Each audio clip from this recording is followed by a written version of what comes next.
3, 2, 1. 1977. La NASA lanciava in orbita le due sonde Voyager. Avrebbero viaggiato verso Giove e Saturno, compiendo osservazioni e esperimenti.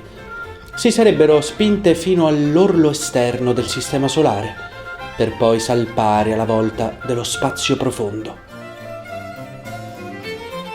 Sulla Terra, intanto, nei cinema si proiettava Star Wars, Una nuova speranza. La televisione italiana diventava a colori.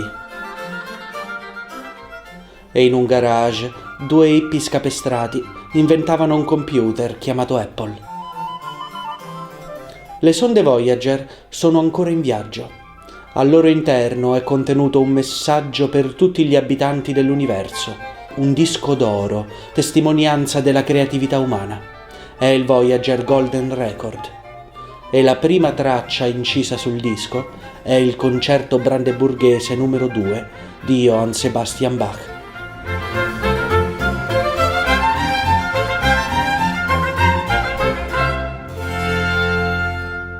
Ma perché proprio questo concerto di Bach è stato inserito nelle sonde Voyager? Lo scoprirete alla fine di questo video. Era il 1717 e Bach era direttore musicale di corte nel palazzo del principe Leopoldo di Anhalt-Köthen.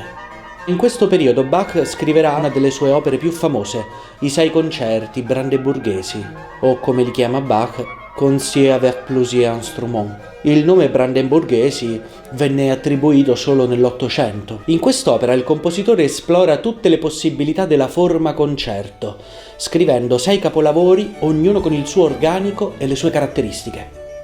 Il concerto è una forma musicale basata sul contrasto, in cui gruppi di strumenti, e a volte singoli strumenti, si alternano e si contrappongono alla massa dell'intera orchestra.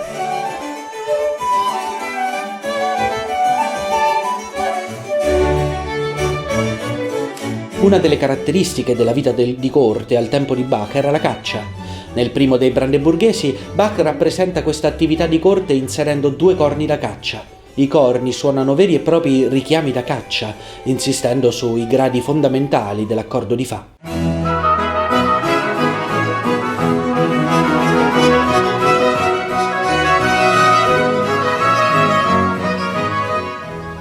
Naturalmente ci colpisce subito l'intreccio contrappuntistico, che come sempre in Bach è impressionante. Ascoltate tutte queste voci diverse che si muovono contemporaneamente e si intrecciano tra loro in maniera caleidoscopica.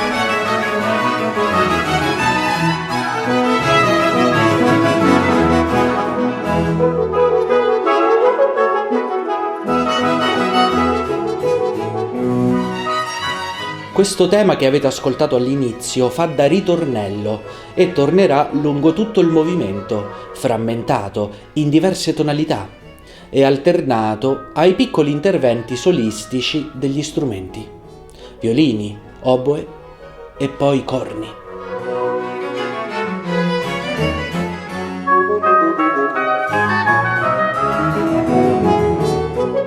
Notate questo gioco di pieni e di vuoti, tipico della forma concerto. Ai piccoli interventi si alterna tutta l'orchestra, riprendendo e variando il tema iniziale del ritornello.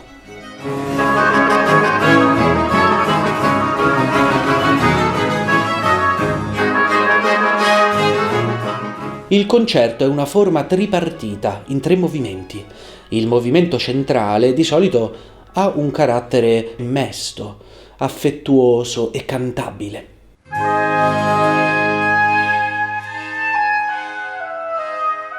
All'inizio del secondo movimento, l'oboe intona una frase lunga e sconsolata. Il violino la ripete.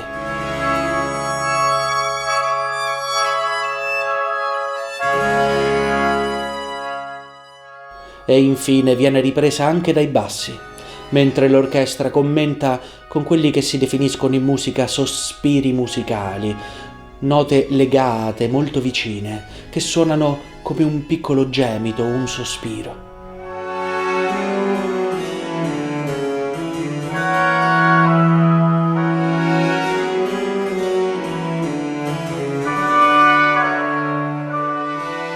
Oboe e violino si imitano, ma molto vicini, creando un intreccio dissonante e accorato.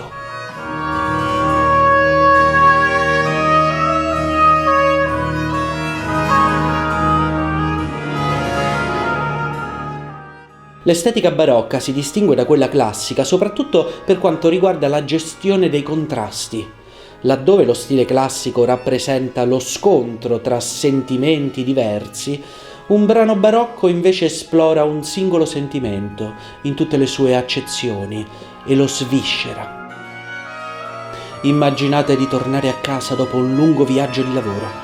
Alla partenza vostra moglie vi ha salutato affettuosamente e sembrava perfettamente in salute, ma una volta tornati a casa scoprite che vostra moglie si è ammalata, è morta ed è stata sepolta. Non avete neanche avuto il tempo di salutarla. È esattamente quello che è successo a Bach nel 1720, di ritorno da un viaggio di lavoro al seguito del principe Leopold. Come se non bastasse, il principe poco dopo sposò una donna che odiava la musica. Bach la definisce amusa, una persona estranea alle muse. Insomma, le prospettive di Bach a Köthen cominciavano a traballare e tutto quello che il compositore voleva era lasciare quell'orrendo castello. Se ti piace la musica classica, ti invito a iscriverti al canale, così rimarrai aggiornato su tutti i miei video. Se vuoi aiutarmi a diffondere il mio progetto, puoi mettere mi piace, commentare o anche supportarmi con una donazione.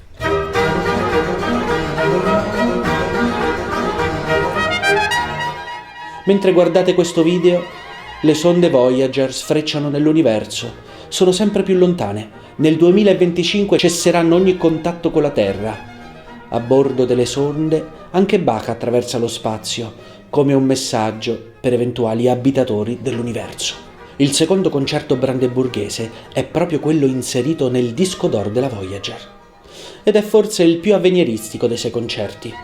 Il musicologo Gerber l'ha definito concerto policromo. Infatti Bach intesse una polifonia intricatissima tra strumenti con timbri diversissimi tra loro e apparentemente inconiugabili.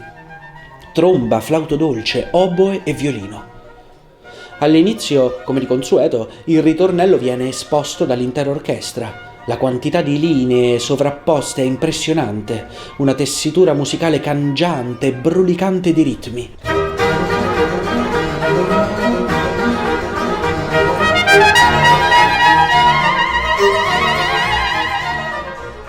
Ed ecco l'alternanza concertistica. Al tutti si alternano coppie di strumenti, violino e oboe.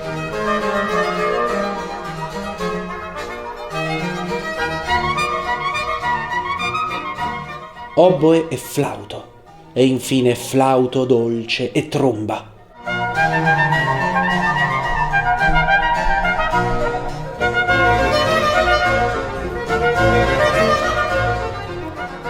È piuttosto inusuale associare il suono dolce del flauto a quello energico della tromba, insieme a quello un po' aspro e nasale dell'oboe.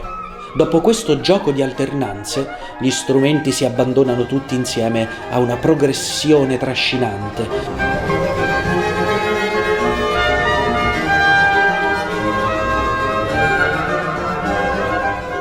Notate come i vari timbri, diversissimi tra loro, rendano questo concerto coloratissimo, policromo, caleidoscopico.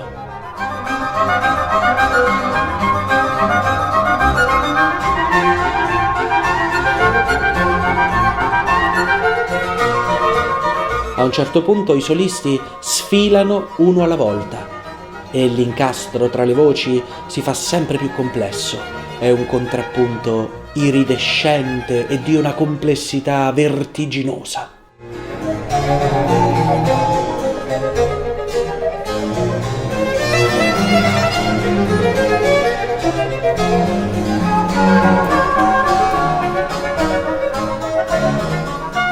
In questi ingegnosi contrappunti bacchiani sembra di rivedere la complessità intricata e geniale di un quadro di Escher.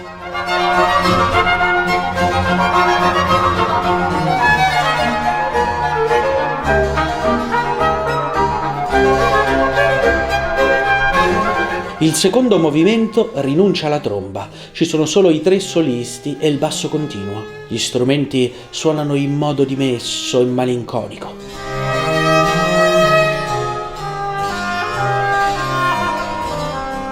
Queste frasi vengono variate attraverso molte tonalità diverse, come è classico di Bach. Sentite come lo stesso materiale musicale di base viene declinato attraverso sfumature armoniche sempre diverse.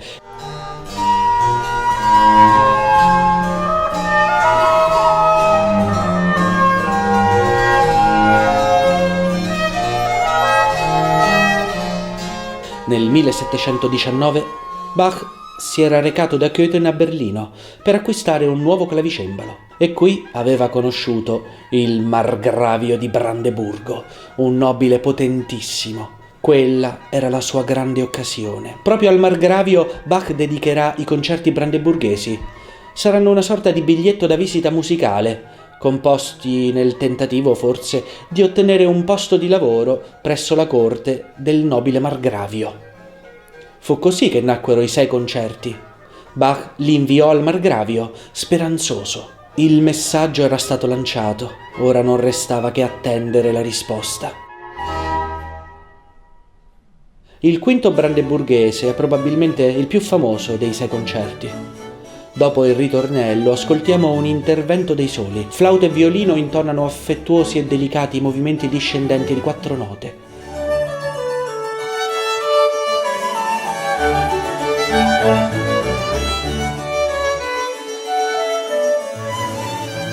Ascoltate la fantasia armonica di queste variazioni. Bach ci trasporta attraverso trasformazioni armoniche arditissime, prima di riprendere trionfalmente il ritornello ancora una volta.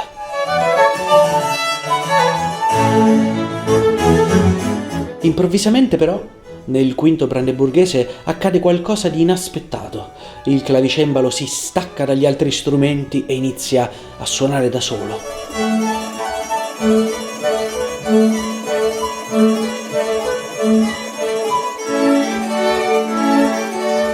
È la prima volta nella storia che uno strumento a tastiera ha un ruolo solistico in un concerto. Questo è il primo concerto per tastiera della storia, un genere che ancora non esisteva al tempo.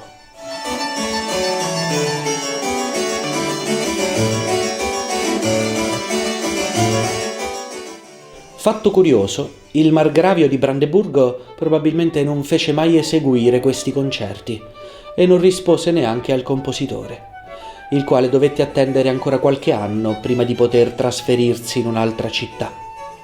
Forse i concerti non vennero neanche mai consegnati al nobile, venendo archiviati direttamente nella biblioteca di corte. Sta di fatto che questi 6 concerti caddero nell'oblio. Dei brandeburghesi si perse ogni traccia, fino al 1850, anno in cui verranno riscoperti e pubblicati per la prima volta, ben 100 anni dopo la morte del compositore. E pensare che oggi uno di questi concerti viaggia nello spazio come simbolo di tutta l'umanità. E speriamo che stavolta il messaggio non venga ignorato. Ma perché inviare nello spazio proprio il secondo brandeburghese?